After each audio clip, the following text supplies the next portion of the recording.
One of the major things Shove taught me when I met him, he said, poor thinking habits keeps most people poor. Most people work hard, but they don't think hard.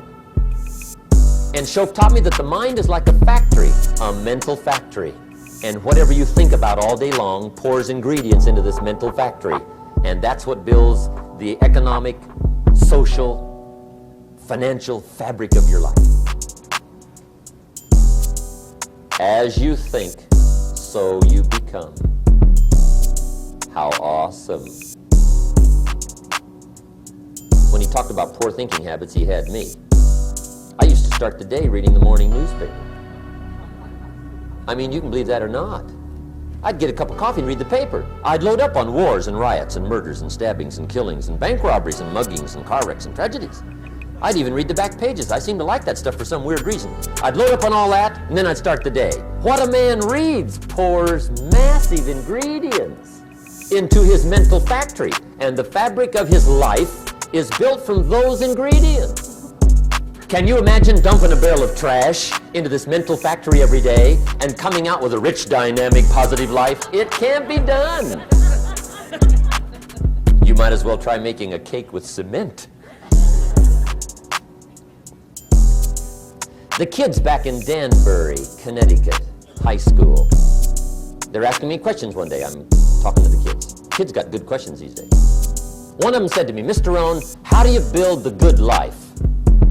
I said, it's simple. It's not easy, but it's simple. Here's how you build anything. Select the right ingredients, keep out the wrong ingredients, and it starts with thought. Everything starts with thought. So you must be wise and careful what you think about, because that starts everything.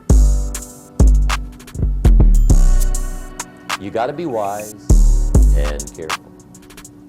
I asked the kids, what would happen if somebody dropped sugar in my coffee? They said, well, you'd be okay. I said, what if somebody dropped strychnine in my coffee? They said, well, you'd be dead. I said, correct. Lesson 1. Life is both sugar and strychnine. You gotta be careful. I said, what if my worst enemy drops in the sugar? They said, will you be okay?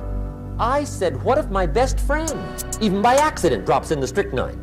They said, well, you'd be dead. I said, correct. Lesson 2, watch your coffee.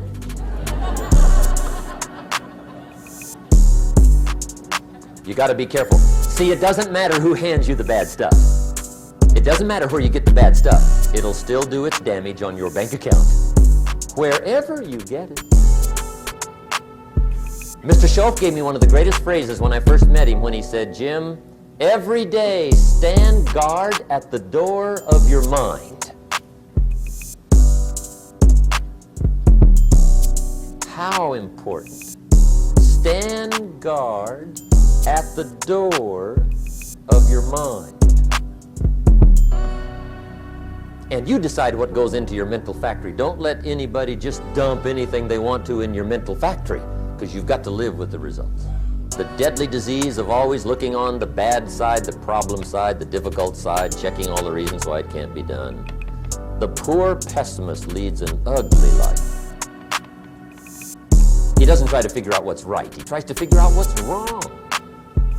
He doesn't look for virtue. He looks for faults. And when he finds them, he's delighted. How ugly. This is the poor guy who looks through the window, doesn't see the sunset. He sees the specks on the window.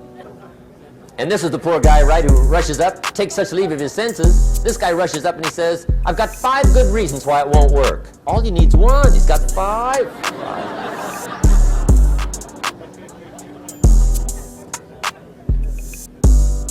To the pessimist, the glass is always half empty. To the optimist, the glass is half full. Why would the same measure affect people 2 different ways? Answer, it all depends on how you look at it.